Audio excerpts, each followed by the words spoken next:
let it go! Frozen on Broadway. A parody so good, you don't believe that it's not real. Like some of the best masters of parody, like Jon Stewart or Stephen Colbert, some people make parodies that are so good, so they're confused that it's not the real article.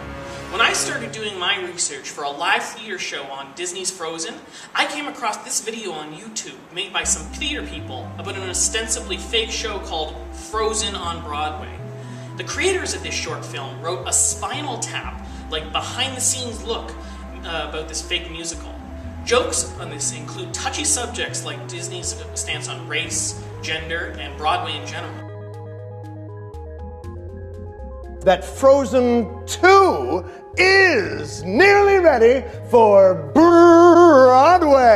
People want two things, a Frozen sequel and a Frozen Broadway musical. Classic peanut butter cup solution. Disney approached me with the task of realizing their revolutionary concept, a sequel not going straight to DVD, but straight to the stage. So today, we're presenting a sneak peek concert of Frozen 2, subtitled TBD. My first priority was to explore the opening chant from the film that made you think you'd inadvertently popped in your Lion King DVD. So I conceived of the ballet of the evaporating snowflake.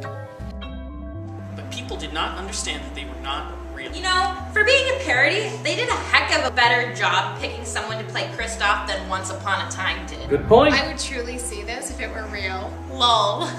Burn! If you made a Kickstarter for the soundtrack, I would put money towards it. Can I actually do that though? You do realize it's a joke, right? I can't believe you just said that! Who else would totally watch this if it were real? Oh my god, this looks terrible! But because of that, I would watch it. OMG, OMG, OMG, OMG. Even though this is fake, you have to admit, some of these songs sound really catchy. Really? That's what you got? Wait, don't you know your Disney? If you wish upon a star, it comes true.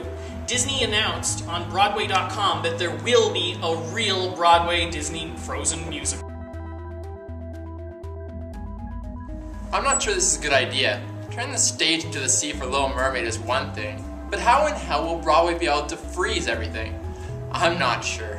I'm pretty skeptical. I think some Disney movies should be left as is. Movies. Lighting makes things happen. Am I the only one who feels this is way too soon? Wait a few years so it has a resurgence in popularity. Why pay $60 to $70 for a Broadway ticket when you can still pay $11 or $12 and see the movie in theaters or buy the DVD for $15? Stupendous response. Okay for me to say, leave well enough alone? I would love for this to happen. I think Aaron Lazar should be Hans.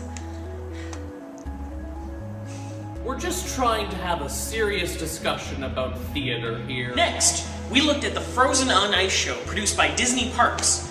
Comments for this show were less enthusiastic. In fact, some of them were downright negative.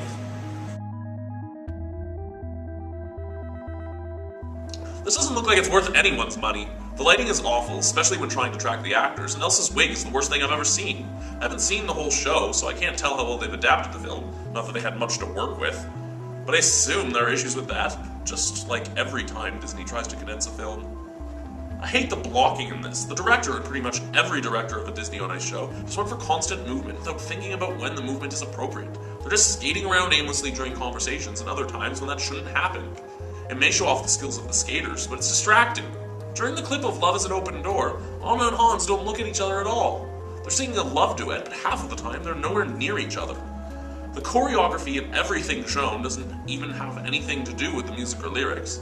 It's like the director did the choreography without even listening to the music. It just doesn't fit. And add that to the skaters not giving any thoughts to the characters they're portraying, and you get a prime example of why I've stopped going to see Disney's ice productions.